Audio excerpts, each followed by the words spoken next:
आज हम जिस मूवी की बात करने वाले हैं ये कहानी दो बच्चों की है।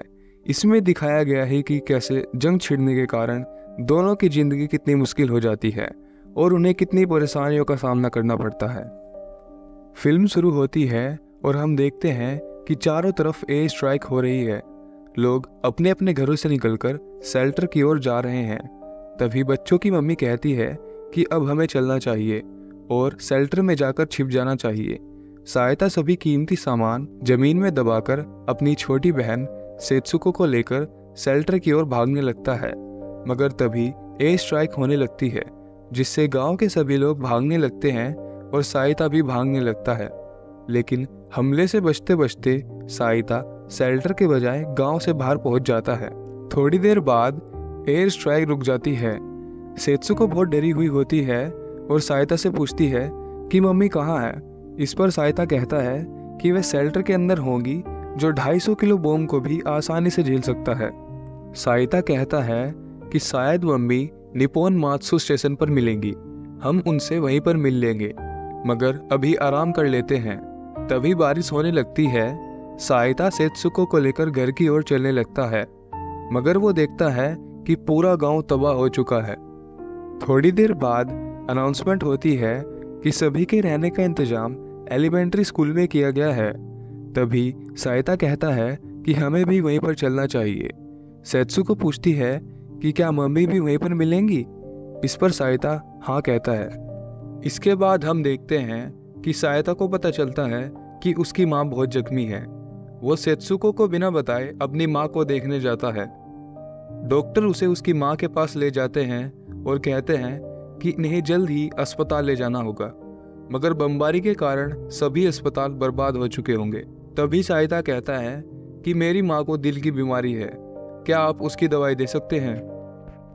अपनी माँ की हालत देखकर सहायता रोने लगता है और कुछ देर बाद सेत्सुको को कहता है कि लो ये माँ की अंगूठी रख लो, और मम्मी को थोड़ी चोट लगी है, वे जल्दी ही ठीक हो जाएंगी। सेत्सुको रोने लगती है और माँ से मिलने की जिद करती है और सहायता कहता है कि आज बहुत देर हो गई है, हम कल उनसे मिलने चलते हैं।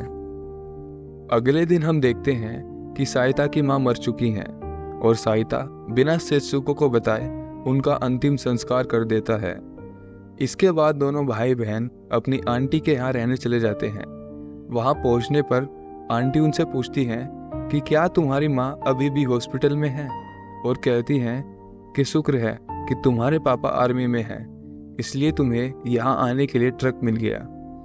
रात को सेत्सुको पूछती है कि क्या मम्मी को इस अंगूठी की जरूरत नहीं है, क्या उन्होंने ये मुझे दे दी है। सहायता कहता है कि जब मम्मी ठीक हो जाएंगी मैं तुम्हें उनके पास ले चलूँगा, अभी तुम सो जाओ। अगले दिन सहायता अपने घर जाता है और वहाँ से जमीन में दबाया हुआ सामान वापस ले आता है।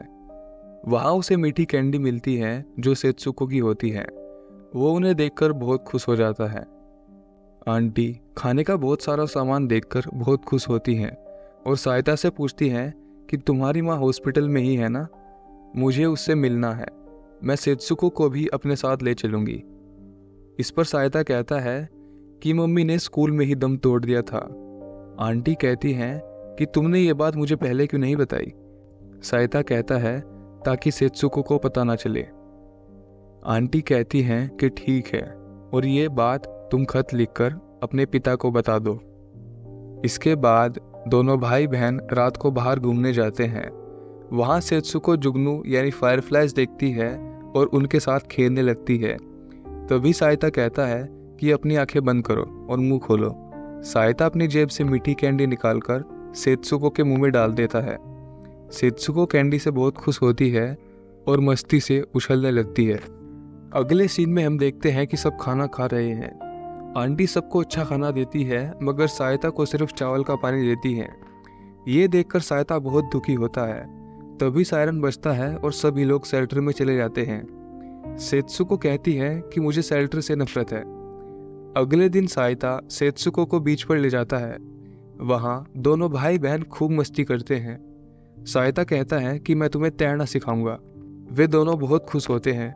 तभी सहायता को पुराने दिन याद आते हैं कि कैसे दोनों भाई बहन पहले बीच पर खेला करते थे और मम्मी खाने के लिए बुलाया करती थी, फिर सब मिलकर खाना खाया करते थे। तभी सायरन बजने लगता है और दोनों भाई बहन भागने लगते हैं। सेत्सुको कहती है कि मुझे भूख लगी है और मैं थक गई हूँ। तभी एयर स्ट्राइक होने लगती है। साइता सेत्सुको को पीठ पर बैठाकर दौड़ने लगता है। दोनों घर पहुंच जाते हैं।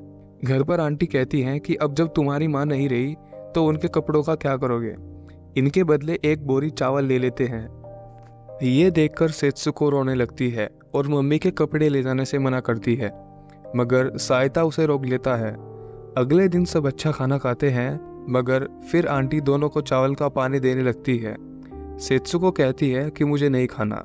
इस पर आंटी कहती है कि अच्छा खाना सिर्फ उनके लिए है जो देश के लिए मेहनत करते हैं, ना कि तुम्हारे लिए जो पूरे दिन आराम करते हैं।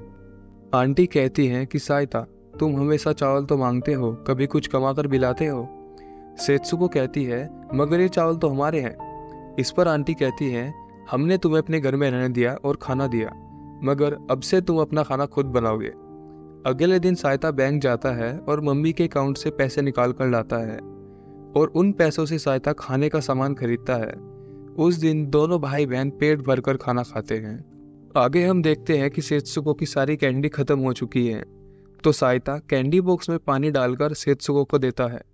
सेत्सुको उसे पीकर बहुत खुश होती है क्योंकि उसमें सभी फ्लेवर्स का टेस्ट आ रहा होता है। अगले दिन दोनों भाई बहन पियानो बजा रहे होते हैं। तभी आंटी आती हैं और कहती हैं कि तुम्हें शर्म आनी चाहिए, जंग के माहौल में गाना गा रहे हो। तुम्हें काम तो करना नहीं है, ऊपर से दूसरों को परेशान कर रहे हो। इससे अच्छा है कि तुम दोनों शेल्टर में ही जाकर रह लो। साइता डिसाइड करता है कि अब हम दोनों शेल्टर में रहेंगे। इससे सेत्सुको भी बहुत खुश होती है। दोनों भाई बहन अपना सारा सामान लेकर शेल्टर में रहने लगते हैं। दोनों अपना खाना खुद बनाते हैं और बहुत अच्छा महसूस करते हैं। अगले दिन सेत्सुको मिट्टी खोद रही होती है और साइता उससे पूछता है कि तुम ये क्या कर रही हो। सेत्सुको कहती है कि मैं जुगनू के लिए कब्र बना रही हूँ। इस समय मम्मी भी तो कब्र में होंगी। ये सुनकर साइता हैरान हो जाता है। सेत्सुको कहती है कि मुझे आंटी ने सब कुछ बता दिया था कि मम्मी मर चुकी हैं और उन्हें कब्र में दफना दिया है। ये सुनकर साइता की आंखों में आंसू आ जाते हैं। वो कहता है कि एक दिन हम मम्मी से मिलने उनकी कब्र पर जरूर चलेंगे। सेत्सुको रोते हुए कहती है कि ये जुगनू इतनी जल्दी क्यों मर जाते हैं। आगे हम देखते हैं कि खाने का सामान खत्म हो चुका है, इसलिए साइता किसान के पास जाता है और खाने का सामान मांगता है। किसान कहता है कि मेरे पास सब कुछ खत्म हो चुका है। वो कहता है कि अब तुम वापस अपनी आंटी के पास चले जाओ क्योंकि अब सब कुछ राशन में मिल रहा है। इस पर साइता कहता है कि आपका बहुत शुक्रिया, मैं कुछ और सोच लूंगा। तभी एयर स्ट्राइक होने लगती है और दोनों भाई बहन खेत में छिप जाते हैं। वहां उन्हें पेड़ों पर फल लगे दिखते हैं। दोनों वे फल तोड़कर चुरा लेते हैं। अगले दिन सेत्सुको बीमार हो जाती है, इसलिए साइता उसके लिए खाना चुराने जाता है, मगर चोरी करते समय वो पकड़ा जाता है। खेत का मालिक उसे बहुत मारता है और पुलिस के हवाले कर देता है, मगर पुलिस साइता की हालत देखकर उसे छोड़ देती है।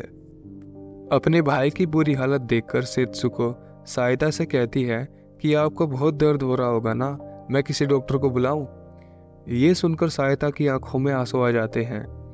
आगे हम देखते हैं कि सेत्सुको बहुत बीमार है, इसलिए जब एयर स्ट्राइक होती है तो साइता लोगों के घरों से खाना चुरा कर लाता है और साथ में कपड़े भी। एक दिन सेत्सुको बहुत बीमार हो जाती है तो साइता उसे डॉक्टर के पास ले जाता है। डॉक्टर कहता है कि इसे खाना खाने की जरूरत है, ये ठीक हो जाएगी। इस पर साइता चिल्लाता है और कहता है कहाँ से लाऊं मैं खाना, मेरे पास खाना नहीं है, आप कुछ दवाई दे दो ना। इस पर डॉक्टर कहता है कि दवाई से कुछ नहीं होगा। रास्ते में साइता देखता है कि जमीन पर बर्फ पड़ी हुई है। वो बर्फ उठाकर साइता को खिलाता है। साइता कहता है कि मैं तुम्हें बहुत सारा खाना खिलाऊंगा, जो भी तुम्हें खाना है। मैं बैंक जाकर पैसे निकाल कर लाता हूँ। इस पर सेत्सुको कहती है कि मुझे कुछ नहीं खाना, बस मुझे छोड़कर मत जाओ। साइता कहता है कि मैं तुम्हारे लिए खूब सारा खाना लेकर आऊँगा और प्रॉमिस करता हूँ कि मैं फिर कभी तुम्हें छोड़कर नहीं जाऊँगा। अगले दिन साइता शहर जाता है और बैंक से पैसे निकलवाता है। वहाँ उसे पता चलता है कि जापान जंग हार चुका है। वो पूछता है कि क्या सभी जहाज तबाह हो गए हैं। इसलिए पापा ने खत का जवाब नहीं दिया। ये जानकर सायता बहुत दुखी होता है और जेब से अपने पापा की फ़ोटो निकालकर देखने लगता है। सायता खाने का सामान लेकर शेल्टर पहुंचता है और वो देखता है कि सेत्सुको की हालत बहुत ख़राब हो चुकी है। वो पत्थर को कैंडी समझकर खा रही है। ये देखकर सायता रोने लगता है। सेत्सुको होश में नहीं होती है। थोड़ी देर बाद सायता देखता है कि सेत्सुको मर चुकी है। सायता उसे गले लगाकर बहुत रोता है। अगले दिन हम देखते हैं कि जंग खत्म होने की वजह से सब कुछ पहले जैसा होने लगा है। बच्चे सड़कों पर खेल रहे हैं, लोग काम पर जा रहे हैं, मगर वो जगह शांत और उजड़ी हुई है जहाँ वे दोनों भाई बहन रहा करते थे। आगे हम देखते हैं कि सायता सेत्सुको का अंतिम संस्कार करता है और उसकी कब्र में वो सब कुछ दफना देता है जो सेत्सुको को प्यारी थी।